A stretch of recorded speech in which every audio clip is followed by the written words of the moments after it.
রাধে রাধে, আরে Radhe Radhe, Radhe Radhe guys, welcome back to my channel বসবার ছেলে ব্লগ চ্যানেলে সবাইকে স্বাগত। আজকে আবার অনেকদিন পরে 1 বছর কি 2 মাস এরকম হবে বোধ হয় আবার ব্লগ চালু করছি। সেই দীঘায় গিয়েছিলাম, সেখান থেকে ব্লগ বন্ধ ছিল। অনেক কিছু জীবনে অনেক কিছু উন্নতি হয়েছে টুকটাক, সেদিকে তোমাদের কাছে প্রকাশ করতে পারিনি। আর এই অন্ধকারে এদেরকে সব কটা Thousand years later. D6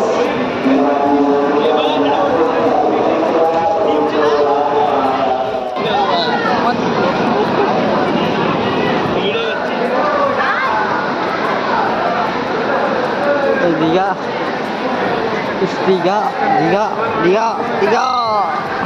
Thousand years later. কালকে আসলাম, ভিডিওটা অতটা কন্টিনিউ করিনি, আজকে কন্টিনিউ করছি। আর সবাই ফটোগ্রাফিতে শুরু করে দিয়েছে, প্রায় দিনের প্রায় সব ফটোগ্রাফিকে কেউ ছাড়বে না, এটা কেউ মিস করবে না। যাই হোক, সমুদ্রের দৃশ্যটা আরো তুলে ধরছি। আর কত কত সুন্দর সুন্দর সুন্দর সুন্দর দৃশ্য তুলে ধরছি, দৃশ্য তুলে ধরছি। রাধে রাধে।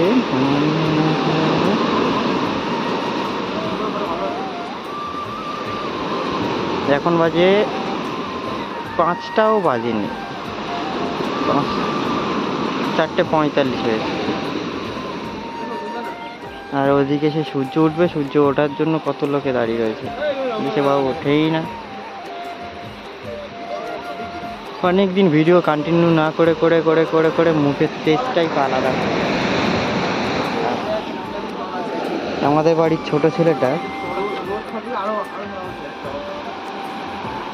কি করবে কি করবে না সেই চিন্তা ভাবনা।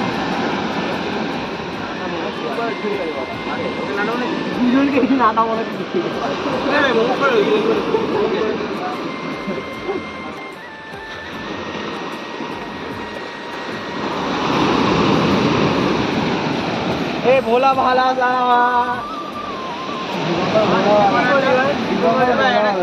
সিঙ্গেল ফটো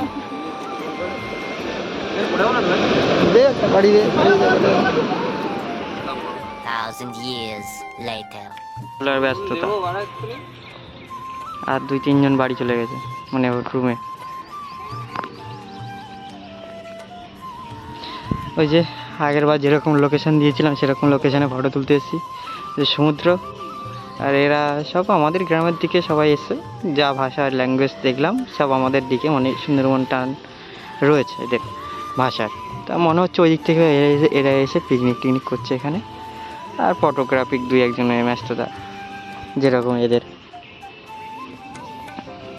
এরা এখানে ঢোকা যায় না, যেভাবে সেভাবে পাঁচিল টপকিয়ে ঢুকেছে।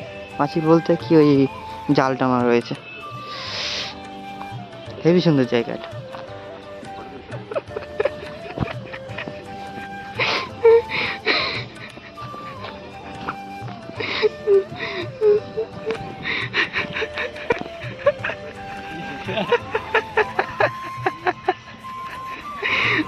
বিচির ফটো তুলবো এবার।